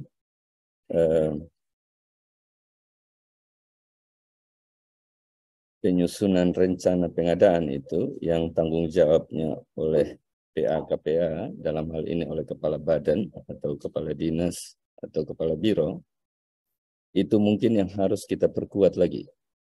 Ini karena kita kadang lemah, kita hanya menyerahkan sepenuhnya tugas-tugas profesional itu kepada konsultan perencana misalnya. Tapi kadang ada hal-hal yang di luar kendali konsultan perencana yang tidak bisa dia prediksikan sehubungan dengan lingkungan ekonomi atau lingkungan birokrasi pemerintahan kita. Yang kedua itu memang koordinasi antara PPK atau kepala badan selaku KPA maupun dengan staf-staf bawahan itu memang harus lebih intens lagi, sehingga pemahaman tentang apa yang akan kita laksanakan 2 tahun ke depan, bahkan 3 tahun ke depan itu sudah tertanam betul di apa istilahnya, di kepala kita begitu. 2 tahun ke depan kita akan bangun asrama 2 lantai di bagian timur, sudah disiapkan semua, tinggal secara teknisnya kita kasih ke konsultan perencana dihitung, tapi di mind kita, di otak kita itu harus sudah kita tanamkan betul bahwa roadmap kita atau grand design kita ini harus ada karena kebutuhan pelatihan kita, kebutuhan untuk akomodasi seperti itu. Yang kedua secara teknis saya kira menyangkut ini kan terkait dengan keadaan keuangan kita.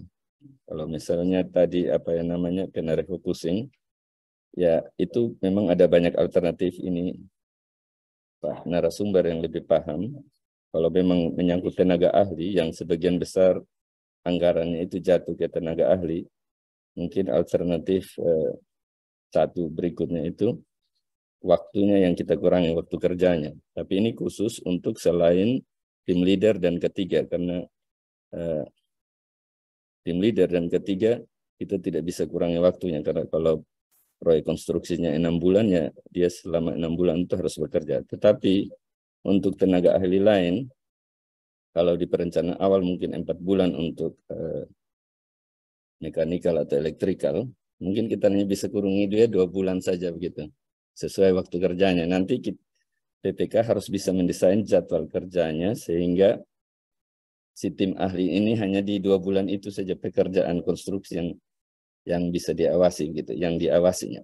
Jadi bisa kita kurang dari 4 bulan rencana awal hanya di 2 bulan, tinggal pengaturan jadwal. Begitu pun mungkin dengan kualifikasinya. Kalau maja itu sampai 30 juta, 26 juta, ya kita pakai yang mudah saja. Itu pasti akan lebih rendah dan pengalaman tenaga ahlinya bisa kita kurangi. Kalau yang 5 tahun cukup 1 tahun misalnya, yaitu tentunya PPK dan KPA yang lebih paham dengan kompleksitas pekerjaan ataupun tingkat risiko pekerjaan konstruksi tersebut. Saya kira demikian tanggapan saya. Terima kasih Pak Baswara, terima kasih moderator. Saya kembalikan. Terima kasih Pak Rabim. Bapak Ibu Saudara-saudara sekalian, mungkin sampai di sini kegiatan kita, dan sebelum kita mengakhiri kegiatan ini, kita akan masuk pada closing statement oleh Bapak Kepala Biro. Tapi sebelum Bapak Kepala Biro menyampaikan closing statement, saya ingin sampaikan bahwa sebentar setelah closing statement ini, kita akan foto bersama, sehingga Bapak Ibu jangan leave dari kegiatan ini dulu, tapi kita foto bersama, selesai baru dipersilahkan untuk keluar. Karena itu kepada Bapak Kepala Biro, Bapak Ciprianus Kelen, saya persilahkan. Izin Bapak, mic-nya belum hidup.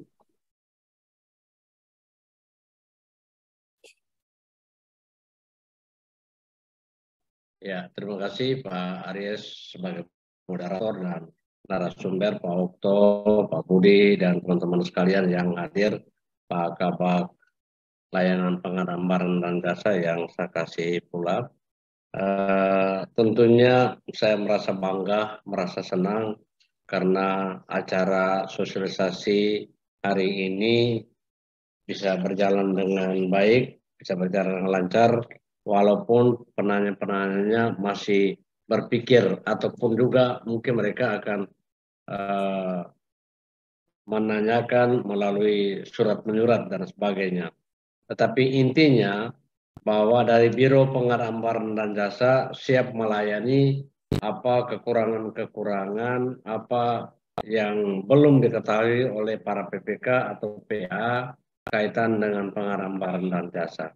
Dan oleh karena itu maka dari Biro Pengarahan Barang Jasa membuka peluang yang seluas-luasnya, membuka peluang yang sebanyak-banyaknya kepada teman-teman sekalian yang belum memahami kaitan pengarahan barang jasa, baik itu PPK, PA, ataupun para penyedia yang mungkin mencari tahu yang sebenarnya pengarahan barang jasa itu di Biro Pengarahan Barang Jasa. Maka kami ada namanya klinik pengarahan barang dan jasa yang menerima tamu setiap jam kerja setiap hari.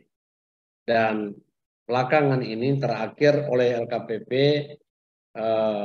menyebutkan namanya clearing house. Kemarin ada rapat clearing house diwajibkan sebagai wadah atau sebagai forum yang ada pada setiap provinsi di Indonesia. Dan ini akan dilakukan setiap waktu bersama-sama dengan tim penyelenggara pengelola pengarahan barang dan jasa. Tim itu terdiri dari inspektorat, keuangan, biro hukum, dan juga biro pengarahan barang jasa.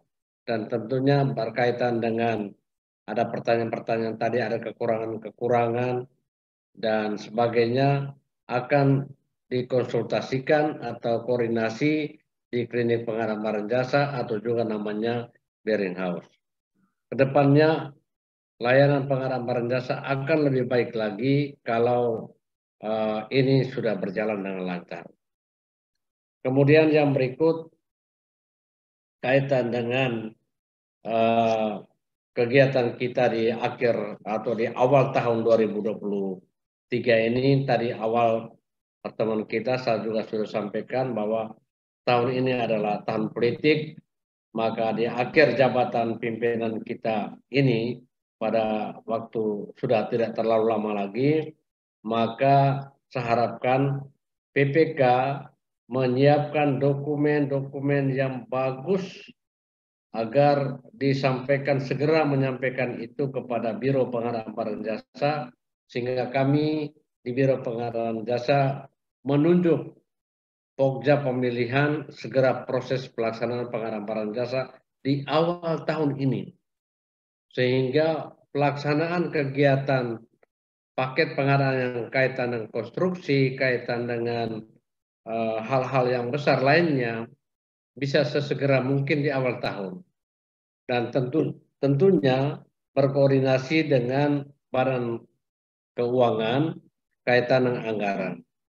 Untuk teman-teman PPK mengetahui bahwa kaitan dengan anggaran, urusan namanya APBD dari Biro Pengarahan Barang Jasa berkonsultasi dan selalu berkoordinasi dengan Badan Keuangan dan meminta semacam surat rekomendasi dari Badan Keuangan untuk kemampuan keuangan, apakah paket itu layak dilaksanakan proses pengarahan barang jasa atau tidak perlu. Karena jangan sampai ketika teman-teman Pokja sudah melaksanakan proses pengadaan pemilihan dan sudah mendapatkan pemenangnya, lalu kemudian anggaran tidak ada.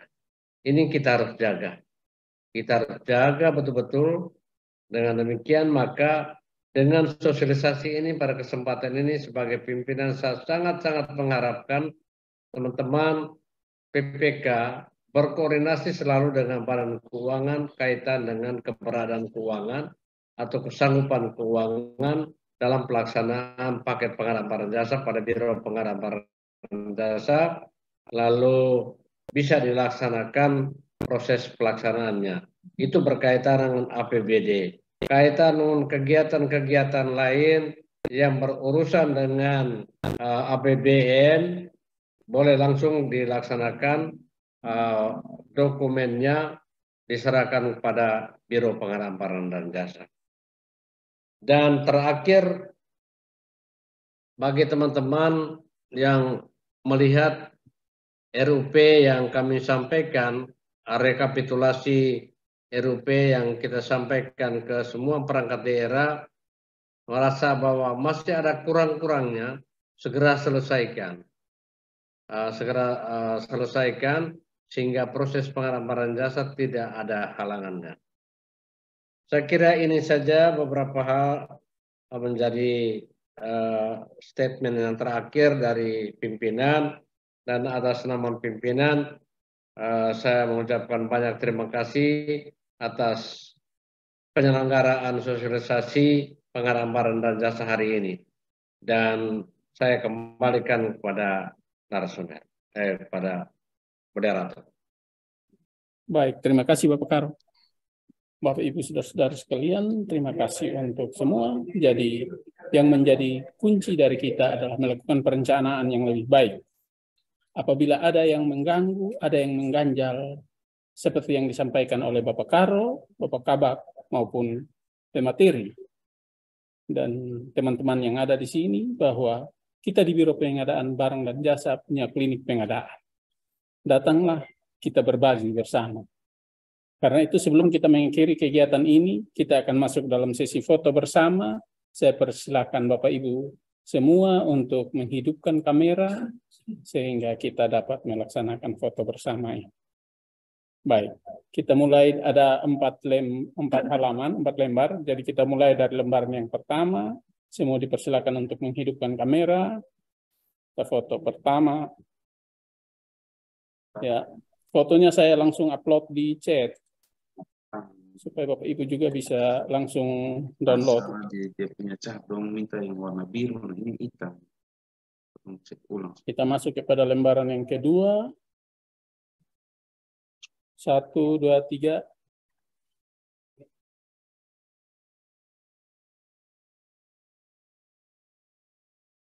Lembaran yang ketiga. Wah, lembaran yang ketiga kamera mati semua ya.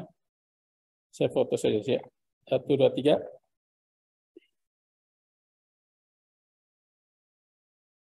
Dan lembaran yang terakhir, lembaran yang keempat.